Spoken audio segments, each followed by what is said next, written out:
I'm Charlotte McLeod with the Investing News Network, and here today with me is David Morgan, publisher of the Morgan Report. Thank you for joining me today. Charlotte, thank you. Great. So we're here today at the International Metal Writers Conference, and you spoke yesterday about precious metals and cryptocurrencies. Cryptocurrencies prices are currently very up. What is driving prices right now? Lots of demand. It's like the hottest thing going. And I put up a chart of Bitcoin. I could have put up several. I did other charts. And the volumes are increasing, which means it's sustainable. So as high and as quickly as it's rising, I expect to see it continue for some time.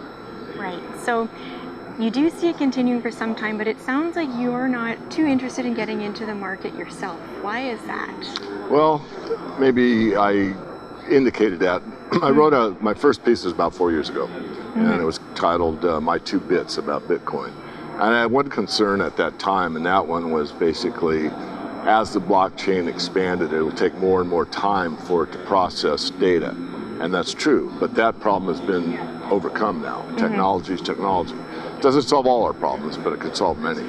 And I also outlined a problem that I see now, excuse me, with the internet in general, and the cryptocurrencies are a subset of the internet. So that's still a concern. But no, I'm free market. I think if anyone wants to be into cryptocurrencies, have at it. I think if you're nimble, you can get into almost any of them and make money. I would just caution people to use a free trade, which means once you double your money, take your original capital out and let the rest ride. I mean, if you'd done that with Bitcoin when it was, $100, it doubled to 200. You took half your money out. That $50 would be phenomenally valuable right now. So no, for myself personally, I've kind of stayed away from the space, but some of the guys that work for me are involved in a lot of the cryptocurrencies. Okay, sure.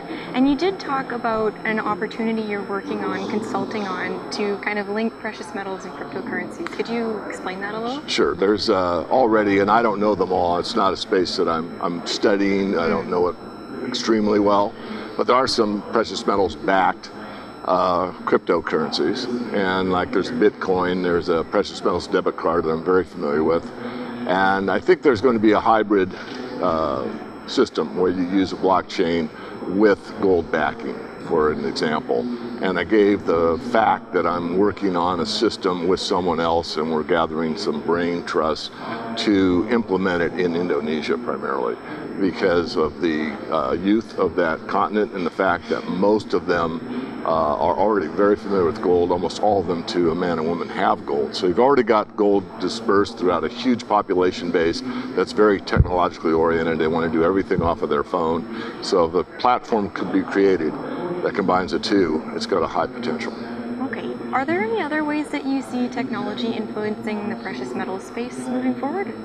Lots. I mean, one of the things we reported in the Morgan Report was this mobile mill, which is something that is very advantageous to a small miner. It allows them to process gravity-feed gold without diluting the shareholders, which is huge in the small cap space. Additionally, there's another company called EnviroLeach that was a spin out of the original one I just mentioned, and it's got a reagent that will basically be able to replace cyanide and be very environmentally friendly. So lots on that side. We've kind of got lucky, or our hard work paid off, however you want to think of it.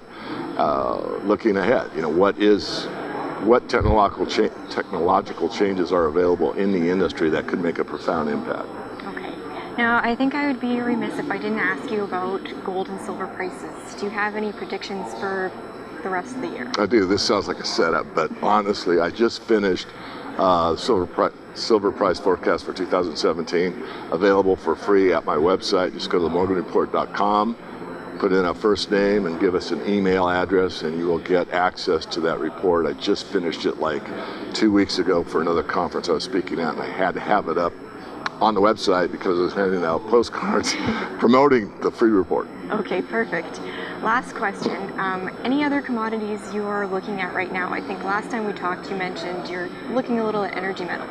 Yeah, I just did an interview, cobalt, lithium, of course, vanadium, silver is used in batteries and no one really knows it. They're the best there are. They're military spec. That's about the only people that can afford them. Zinc is still a big player in the battery industry. And we just did a paper on the energy metals about 2 months ago in the Morgan report.